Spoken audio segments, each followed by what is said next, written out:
Ya, sebagaimana saudara dalam 2 minggu berturut-turut, saya coba sampaikan pada kita tentang pentingnya pengampunan ya. Karena tidak bisa tidak kita manusia. Kadang orang pakai istilah manusia tempat orang berbuat salah katanya. Itu kan hanya excuse-nya aja, hanya pembelaan diri. Tetapi pertanyaannya ketika kita menyadari salah kita, bagaimana sikap kita kepada Tuhan? Ini sangat menentukan kehidupan kita bukan saja di masa kini, tapi juga berkat-berkat di masa depan. Saudara-saudara, karena itulah hari ini pun saya akan mengajak kita bicara tentang tempat Maha Kudus, yaitu tempat yang sesungguhnya menjadi tempat di mana Tuhan ada, dan Tuhan rindukan juga pada saatnya kita juga ada bersama dengan Tuhan. Tempat Maha Kudus. Saya akan mengambil dari kitab Ibrani pasal 9, saudara, tetapi saya coba sandingkan dengan, kalau saudara nanti lihat dalam Keluaran mulai pasal 26 sampai ke Imamat, itu semuanya adalah bicara masalah tabernakel Musa. Jadi dalam surat Ibrani mencoba disandingkan di sini yang disebut dengan perjanjian pertama yang Tuhan berikan kepada Musa dengan perjanjian baru yang digenapi dalam Yesus Kristus. Ya. Saya tidak tahu berapa banyak saudara pernah belajar secara khusus tentang tabernakel Musa, tapi sebelum saya baca ayat ini, saya mau jelasin dulu saudara, dalam tabernakel Musa ini ada 3 tempat yang sangat khusus. Yang pertama disebut dengan pelataran, kemudian yang ada kemah khusus ini masuk dalam ruang suci atau ruang kudus, tapi di dalam lagi ada namanya ruang Maha Kudus. Nah, di pelataran itu ada namanya sini mezbah persembahan, tempat di mana orang-orang Israel bawa korban, menyelesaikan persoalan mereka dengan Tuhan. Tentu dengan panduan para imam. Kemudian setelah mereka melewati ini, barulah mereka dibasuh di sini, membasuh tangan, sebagai satu kiasan bahwa kamu udah diampuni, begitu. Nah, jadi umat Allah itu hanya sebatas di sini aja, saudara, kalau mereka punya persoalan. Nah, tugas imam itu, imam yang umum ada di sini, saudara, ada sini kaki dian, memastikan bahwa kaki dian ini ada apinya dan tidak boleh padam. Ada sini meja roti yang nanti dilambangkan bahwa firman Allah itu juga nggak boleh hilang gitu kan. Ada sini namanya mezbah dupa, tempat di mana orang membakar dupa sebagai wangi-wangi begitu. Ini harus dipastikan setiap hari ini ada. Tetapi ruang Maha Kudus ini, saudara, hanya imam besar yang boleh masuk. Sekali setahun mengadakan, memercikkan darah untuk perdamaian pengampunan dosa untuk umat Tuhan. Nah, kira-kira itu gambaran besarnya, saudara. Nah, ini yang juga saya kutip di ayat ini, saudara. Jadi saya sengaja coba dulu ayat itu, coba dulu memahami gambar itu supaya kita baca ini, kita akhirnya bisa memahami gambar itu ya. Nah, dalam Ibrani pasal 9 ayat 1-4, memang perjanjian yang pertama juga mempunyai peraturan-peraturan untuk ibadah dan untuk tempat kudus buatan tangan manusia. Inilah dia. Jadi saudara, ketika Musa menuntun umat Israel keluar dari Mesir, ini kemah sembahyang ini bongkar pasang. Dibuat dari tenda, saudara. Yang bongkar pasang dari kain. Saya kadang-kadang ketika baca ini saya pikir, aduh, luar biasa orang dulu ya, bisa buat kain yang 100 hasta lebarnya, 50 hasta lebarnya. Dengan tangan loh, saudara. Zaman dulu, belum ada mesin tekstil. Saudara, tapi mereka mengerjakan itu. Orang-orang dulu ahli-ahli, saudara. Jadi, kalau mereka beritahu tempat, maka harus pasang itu dulu. Kenapa? Karena ini sangat prinsip. Jadi, tabernakel ini adalah lambang kehadiran Tuhan. Sebenarnya ini kalau saya mau tarik ke belakang sedikit ya, dari mulai zaman Abraham, kemudian masuk ke Ishak, masuk ke Yakub, mereka mengenal istilahnya Betel. Satu contoh misalnya, ketika Yakub, dia pergi meninggalkan keluarganya karena takut dengan abangnya Esau. Di satu tempat dia tidur pada malam hari, maka dia dalam mimpinya ada malaikat turun naik. Padahal itu di tengah hutan loh, saudara. Akhirnya ketika dia bangun, dia katakan apa? Betapa dasarnya tempat ini, tak lain ini adalah rumah Tuhan. Kenapa dia lihat Tuhan hadir di situ? Kemudian dia ambil batu yang tadinya alas kepala, dikatakannya ini jadi rumah Tuhan. Dijadikannya sebagai peringatan begitu. Jadi saudara-saudara, kalau kita lihat pola ini sebenarnya, dari mulai zaman Abraham, dimanapun mereka berdiam, bertempat tinggal, mereka selalu buat paling tidak ada tempat di mana mereka bertemu dengan Tuhan. Yang disebut dengan Betel, Bait Allah. Jadi sebenarnya sejak awal Tuhan merindukan, dia selalu hadir di tengah-tengah umatnya. Itulah sebetulnya yang Tuhan katakan pada Musa, kamu buat kemah sembayang, tempat di mana aku berdiam. Jadi saudara, saya suka katakan begini saudara, kadang-kadang ada kesalahan kita, harusnya di rumah kita ada satu tempat untuk doa, tempat kita bertemu dengan Tuhan. Harusnya tempat bisnis kita ada tempat sembayang dengan Tuhan. Maaf, justru ini dilakukan oleh yang bukan Kristen. Padahal bapak-bapak beriman kita melakukan itu dulu, betul saudara? Tapi coba berapa banyak orang Kristen yang di perusahaannya ada ruang untuk doa. Di rumahnya ada ruang untuk doa. Tapi nggak apa-apa saudara, ini hanya kita lihat.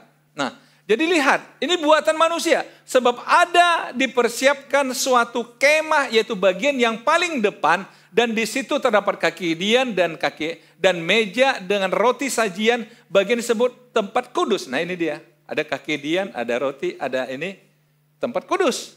Nah, di belakang tirai yang kedua terdapat suatu kemah lagi yang disebut tempat yang maha kudus. Saya ambil ini jadi tema khotbah. Tempat yang maha kudus, yaitulah ini. Nah saudara, ada pembatas antara tempat kudus dan tempat maha kudus, atau ruang kudus dan ruang maha kudus, atau ruang suci dan ruang maha suci. Ada pembatas, tirai. Umpamakan ini saudara, misalkan ini batasnya, ini ruang maha kudus, ada imam besar namanya Elimas Imam Morah, misal. Ini tempat kudus, ini ada tirai. Jadi saudara nggak bisa masuk ke dalam, melihat aja nggak boleh. Kalau orang coba nyelonong mati, itu cara Tuhan. Jadi hanya imam besar ada di sini, katakanlah di sini ada satu mezbah. Nah di tempat inilah sekali setahun imam besar memercikan darah. Nah jadi saudara, di belakang tirai yang kedua terdapat suatu kemah lagi yang disebut tempat yang maha kudus. Di situ terdapat mezbah pembakaran ukupan dari emas dan tabut perjanjian yang seluruhnya disalut dengan emas. Di dalam tabut perjanjian tersimpan apa? Buli-buli emas berisi mana. Saudara tahu mana? Mana adalah makanan orang Israel selama dalam perjalanan dari Mesir menuju ke Kanaan yang setiap hari dapat. Apalagi yang ada di situ tongkat Harun yang pernah bertunas. Ajaib saudara, tongkat Harun bisa bertunas saudara. Di zaman itu. Barulah kemudian loh batu, 2 loh batu yang isinya 10 hukum Taurat. Itu ada di dalam ini saudara. Dalam ini. Nah itu Tuhan mengatur demikian. Nah kemudian dan di atasnya kedua kerub kemuliaan yang menaungi tutup pendamaian. Ini dia. Bentuk sayap deh saudara. 2 sayap. Dilambangkan seperti 2 malaikat, lambang dari kehadiran Tuhan, yang menjaga tempat itu saudara. Nah, tetapi hal ini tidak dapat kita bicarakan sekarang secara perinci. Jadi penulis surat Ibrani katakan, ini mungkin kalau dirincikan, memang saudara kalau kita bahas ini 1 jam nggak cukup saudara. Sementara khotbah kan cuma setengah jam. Jadi makanya kita coba, oke. Tapi kalau saudara pengen ini saudara bisa baca, dari mulai Keluaran pasal 26. Saudara bisa detailnya baca di sana. Demikianlah caranya tempat yang kudus itu diatur. Maka imam-imam senantiasa masuk ke dalam kemah yang paling depan itu untuk melakukan ibadah mereka. Tetapi ke dalam kemah yang kedua hanya imam besar saja yang masuk sekali setahun. Dan harus dengan darah yang ia persembahkan karena dirinya sendiri dan karena pelanggaran-pelanggaran yang dibuat oleh umatnya dengan tidak sadar. Jadi saudara, imam besar sendiri ketika datang ke sini mempersembahkan korban untuk dirinya tapi juga untuk umatnya. Jadi imam besar juga manusia dan dia juga harus menyelesaikan dosanya, saudara. Nah, kemudian di ayat berikutnya 8-10, dengan ini Roh Kudus menyatakan bahwa jalan ke tempat yang kudus itu belum terbuka selama kemah yang pertama itu masih ada. Itu adalah kiasan masa sekarang. Saudara, ini belum terbuka. Tertutup, tadi sudah saya kasih gambaran, saudara. Ini kiasan. Inilah cara Tuhan mengatur segalanya. Sesuai dengan itu dipersembahkan korban dan persembahan yang tidak dapat menyempurnakan mereka yang mempersembahkannya menurut hati nurani mereka. Karena semuanya itu di samping makanan, minuman, dan pelbagai macam pembasuhan hanyalah peraturan-peraturan untuk hidup insani yang hanya berlaku sampai tibanya waktu pembaharuan. Sampai tibanya waktu pembaharuan. Kapan itu, saudara? Lihat. Kalau saudara lihat dalam kematian Yesus, ada satu peristiwa yang mungkin suka dilewatkan orang. Lihat, Yesus berseru pula dengan suara nyaring, lalu menyerahkan nyawanya. Dan lihatlah apa? Tabir bait suci terbelah dua dari atas sampai ke bawah dan terjadilah gempa bumi. Dan bukit-bukit batu terbelah dan kuburan-kuburan terbuka dan banyak orang kudus yang telah meninggal bangkit. Wow. Artinya begini, tirai ini, saya katakan tadi, ada tirai di sini, saudara, diagonal dia terbelah. Tandanya apa? Ini nggak berlaku lagi. Semua orang bisa masuk ke dalam. Artinya apa? Model begini sudah selesai zamannya, perjanjian yang pertama. Diganti dengan Yesus. Lewat kematiannya. Nah, saudara mungkin bingung, loh, kok ada dia kuburan-kuburan terbuka, orang-orang kudus yang telah meninggal bangkit? Nah, ini akan saya jelasin nanti. Tahan dulu ya. Bisa sabar ya, saudara ya.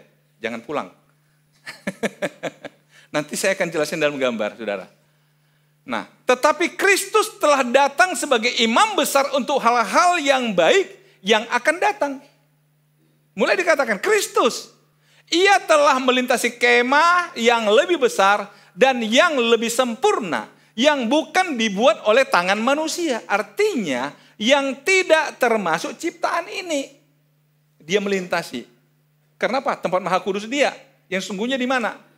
Dan ia telah masuk satu kali untuk selama-lamanya ke dalam tempat kudus yang bukan dengan membawa darah domba jantan dan darah anak lembu, tetapi dengan membawa darahnya sendiri. Dan dengan itu ia telah mendapat kelepasan yang kekal.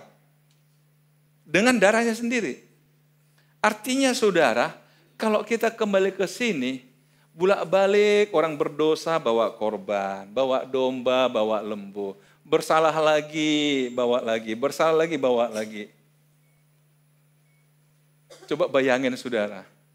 Setelah Yesus mati di salib, kita nggak lagi melakukan ini. Enak nggak, saudara? Halo, enak nggak? Coba. Kalau enggak, kita tetap beribadah ke bait Allah di Yerusalem, saudara. Berapa banyak yang bisa ke sana?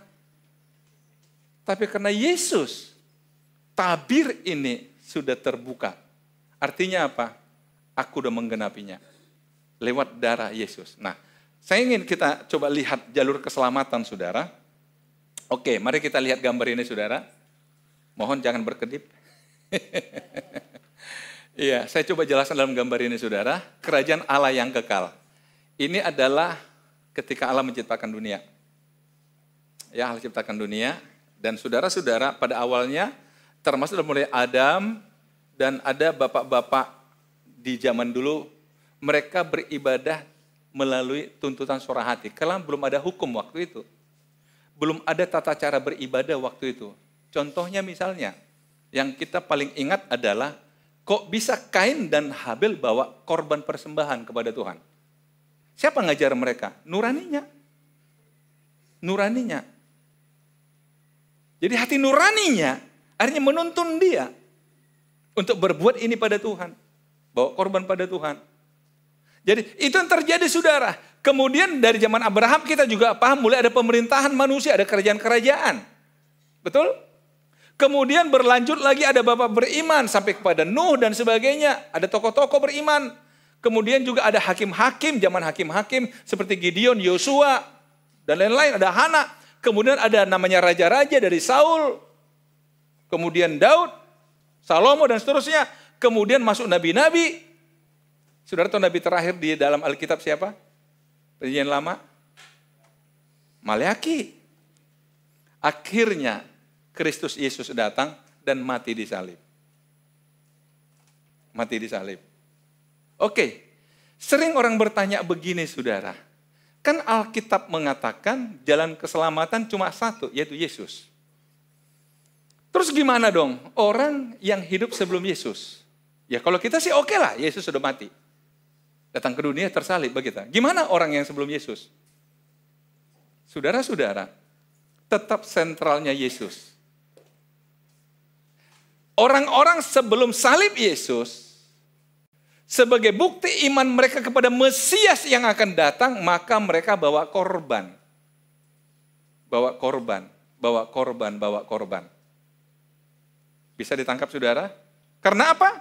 Karena korban sempurna belum datang. Maka mereka menunjukkan iman mereka dengan cara bawa korban. Nah, tadi kembali ketika Yesus disalib dan mati, kuburan-kuburan terbuka dan orang-orang mati bangkit. Jadi orang-orang yang dulu di zaman ini masih bawa korban, bawa korban, bawa korban. Dan ketika Mesias dinyatakan, itu yang terjadi pada mereka, maka mereka akhirnya keluar dari tempat itu dan ditempatkan di satu tempat namanya Firdaus. Itu nanti dalam slide terakhir saya akan jelasin ya. Tapi pahami dulu saudara. Jadi saudara, Alkitab itu sebenarnya, sayang ini kita nggak bisa detail sekali saudara, kecuali kita mau pertemuan khusus eskatologi 2 SKS saudara. Berarti perlu 14 kali pertemuan, baru saudara puas.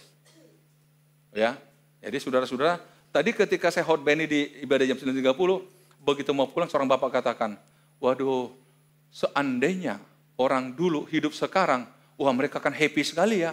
Tadinya mereka capek-capek, sekarang kayak kita santai-santai. Ya kan, ke gereja santai-santai ya enggak? Kalau dulu saudara bayangin, harus bawa korban. Harus bawa korban saudara. Tapi lihat, nah, setelah salib kita masuk zaman surga. Artinya begini saudara, ini abaikan dulu nanti saya akan jelasin. Jadi orang-orang yang sebelum salib, mereka beriman kepada Mesias yang akan datang. Tapi kita beriman pada Mesias yang sudah datang. Inilah yang membedakan kita dengan agama Yahudi saat ini. Mereka belum menerima Mesias yang sudah datang. Jangan salah, Israel itu bukan Kristen, saudara. Kristen, Israel, Yahudi. Mereka punya agama sendiri, Yudaisme. Ya, jadi mereka belum percaya. Secara bangsa ya, walaupun ada orang-orang Yahudi sudah percaya Yesus secara pribadi. Tapi inilah saudara. Nah, kemudian kita kembali. Sebab jika darah domba jantan dan darah lembu jantan dan percikan abu lembu muda menguduskan mereka yang najis, sehingga mereka disucikan secara lahiriah. Betapa lebihnya darah Kristus yang oleh roh yang kekal telah mempersembahkan dirinya sendiri kepada Allah sebagai persembahan yang tak bercacat, akan menyucikan hati nurani kita dari perbuatan-perbuatan yang sia-sia. Supaya kita dapat beribadah kepada Allah yang hidup. Karena Yesus sudah mati, mempersembahkan dirinya sendiri, maka kita bisa beribadah pada Allah. Kalau dulu saudara, nggak boleh ibadah sendiri langsung manggil Tuhan, nggak boleh, harus lewat imam saudara. Karena itu dalam perjanjian lama saudara, ada 3 jabatan yang terpisah sama sekali. Jabatan politik namanya raja. Kemudian ketika Tuhan ingin bicara pada umatnya, dia pakai nabi. Tapi kalau umat Tuhan ingin bicara sama Tuhan untuk berdamai dengan Tuhan, maka lewat imam. Jadi nggak boleh saudara tiba-tiba berdoa angkat tangan, oh itu melanggar aturan.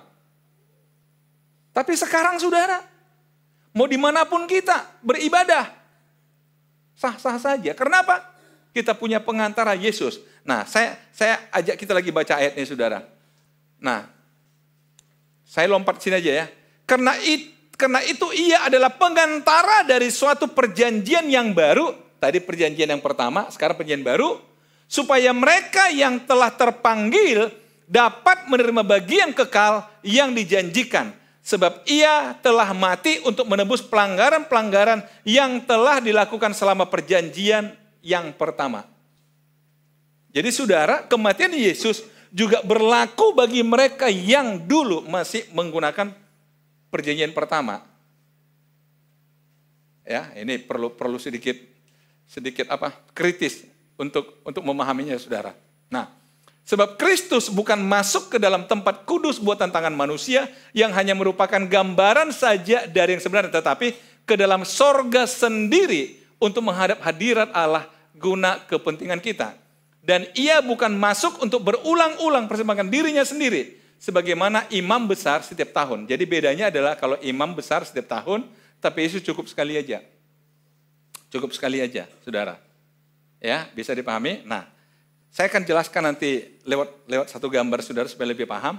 Dan sama seperti manusia tetapkan untuk mati hanya satu kali saja dan sudah itu dihakimi, demikian pula Kristus hanya satu kali saja mengorbankan dirinya untuk menanggung dosa banyak orang. Sesudah itu ia akan menyatakan dirinya sekali lagi tanpa menanggung dosa. Jadi Yesus akan datang kembali tanpa menanggung dosa untuk menganugerahkan keselamatan kepada mereka yang menantikan dia.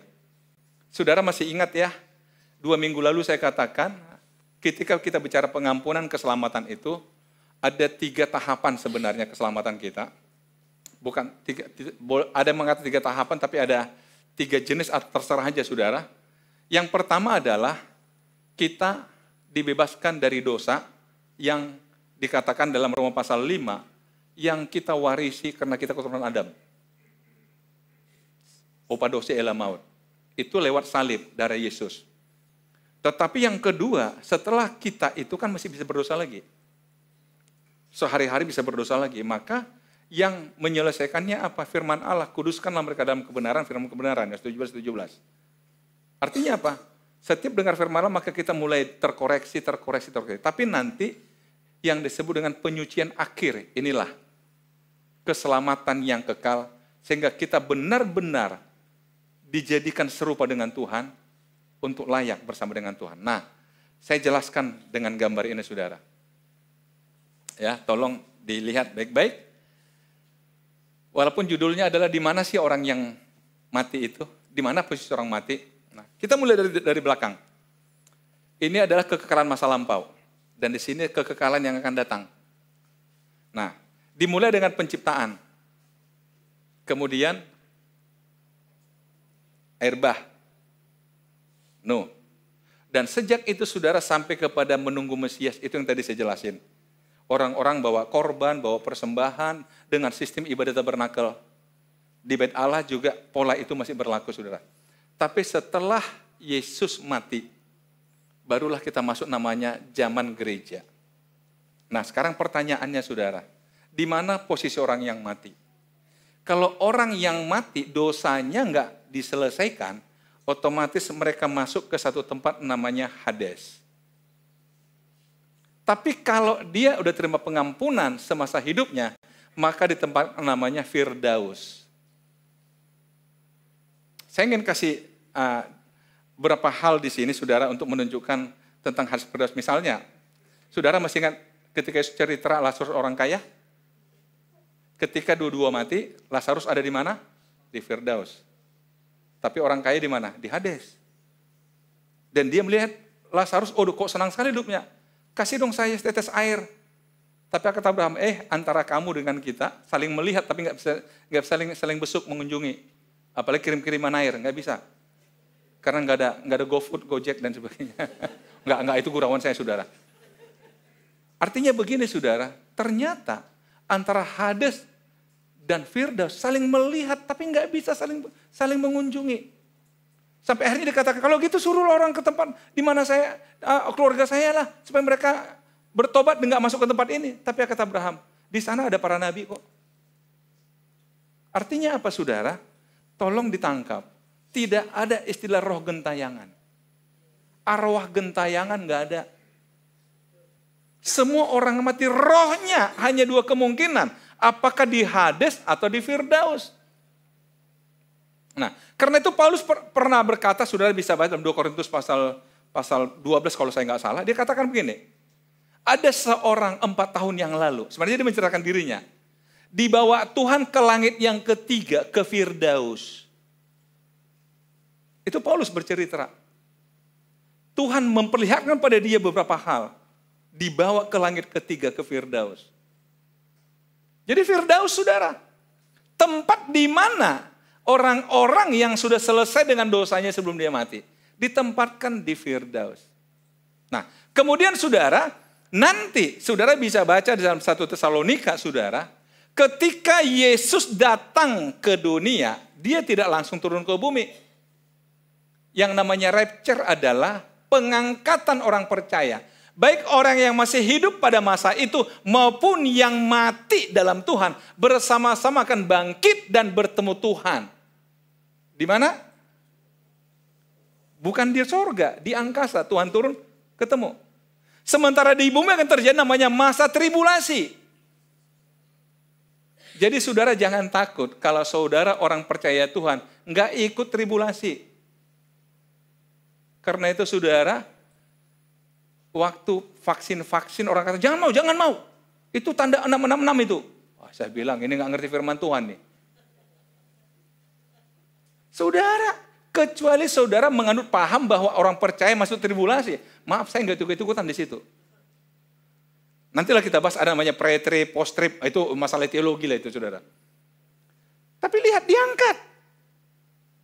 Jadi antikris di sini dengan pasukannya, dengan silakan.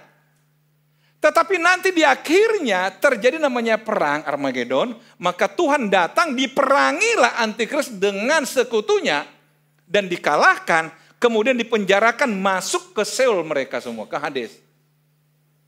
Dan kemudian Yesus turun menjadi raja di bumi dalam kerajaan 1000 tahun damai, milenium. Sementara mereka di sana terkurung.